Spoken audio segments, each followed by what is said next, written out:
ఆదిలాబాద్ జిల్లా వార్తల విషయానికి వస్తే ఇచ్చోడ మండలంలోని ధర్మపురి ప్రభుత్వ ప్రాథమిక పాఠశాలలో తాగే నీటితో పాటు వండే పదార్థాలపై విషప్రయోగం చేసే ప్రయత్నం చేయడం కలకలం సృష్టించింది. గుర్తులేని దుండగులు ప్రభుత్వ పాఠశాలకు చొరబడి తాగే నీటితో పాటు వండే పదార్థాలపై పురుగుల మందును చల్లాడు.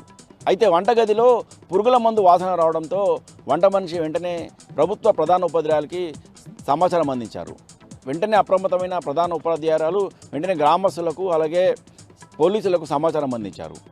అలాగే విద్యార్థులు నీటిని తాగకుండా అలాగే మధ్యాహ్న భోజనం వండకుండా జాగ్రత్తల చర్యలు చేపట్టారు. ప్రధానోపాధ్యాయులు అప్రమత్తం కావడంతో పెద్ద ప్రమాదమే తప్పింది. పాఠశాలలో మొత్తం 30 మంది విద్యార్థులు చదువుకుంటారు. అయితే ఈ కేసును సీరియస్గా తీసుకున్న పోలీసులు వెంటనే నిందితుడిని పట్టుకున్నారు. కుటుంబాల కలహాలు మానసిక ఆందోళన కారణంగానే ఈ దారుణానికి ఒడిగట్టినట్టు పోలీసుల ప్రాథమిక విచారణ తేలింది. ప్రస్తుతం నిందితుడిని అరెస్ట్ చేసి రిమాండ్కి తరలించినట్టు జిల్లా ఎస్పీ అఖిల్ మహాజన్ తెలిపారు. ఇక మరో వార్త విషయానికి వస్తే రాష్ట్రంలో బీజేపీ పార్టీ కాంగ్రెస్ పార్టీల గ్రాఫ్ పూర్తిగా పడిపోతుందని బీఆర్ఎస్ పార్టీ జిల్లా అధ్యక్షుడు మాజీ మంత్రి జోగురామన్ అన్నారు. బీఆర్ఎస్ పార్టీ కార్యాలయంలో కాంగ్రెస్ బీజేపీ పార్టీలకు చెందిన కార్యకర్తలు బీఆర్ఎస్ పార్టీలో చేరారు. ఈ సందర్భంగా బీజేపీ పార్టీ కాంగ్రెస్ పార్టీ నుంచి బీఆర్ఎస్ పార్టీలోకి చేరుతున్న కార్యకర్తలకు బీఆర్ఎస్ పార్టీ జిల్లా అధ్యక్షుడు మాజీ మంత్రి జోగురామన్న గులాబీ కండువాల కప్పి పార్టీలోకి ఆహ్వానించారు. ఈ సందర్భంగా మాజీ మంత్రి జోగురామన్న మాట్లాడుతూ ఎన్నికల సమయంలో ఇటు కాంగ్రెస్ పార్టీ అటు బీజేపీ పార్టీ యువతకు ఎన్నో హామీలు ఇచ్చిందని ఏ ఒక్క హామీని కూడా నెరవేర్చకుండా ప్రజల్లో చులకనగా ఈ పార్టీలు మారిపోయాయని ప్రతి ఒక్కరు కూడా తెలంగాణ రాష్ట్ర వ్యాప్తంగా కూడా తెలంగాణ ప్రజలు ప్రస్తుతం బీఆర్ఎస్ వైపు చూస్తున్నారని మరోసారి సీఎంగా కేసీఆర్ని చూడాలనుకుంటున్నారని ఈ సందర్భంగా పేర్కొన్నారు.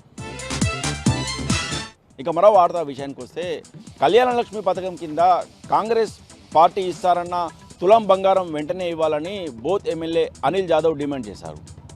ఈరోజు బోత్ నియోజకవర్గంలో పలువురికి కళ్యాణ లక్ష్మి చెక్కులను పంపిణీ చేశారు. ఈ సందర్భంగా బోత్ ఎమ్మెల్యే అనిల్ జాదవ్ మాట్లాడుతూ కాంగ్రెస్ ప్రభుత్వము వచ్చి 15 నెలలు గడుస్తున్నప్పటికీ కూడా ఏ ఒక్క హామీని నెరవేర్చకుండా ప్రజలను నిలువునా మోసం చేస్తుందని పేర్కొన్నారు. 6 గ్యారెంటీలను వెంటనే అమలు చేయాలని ఈ సందర్భంగా డిమాండ్ చేశారు.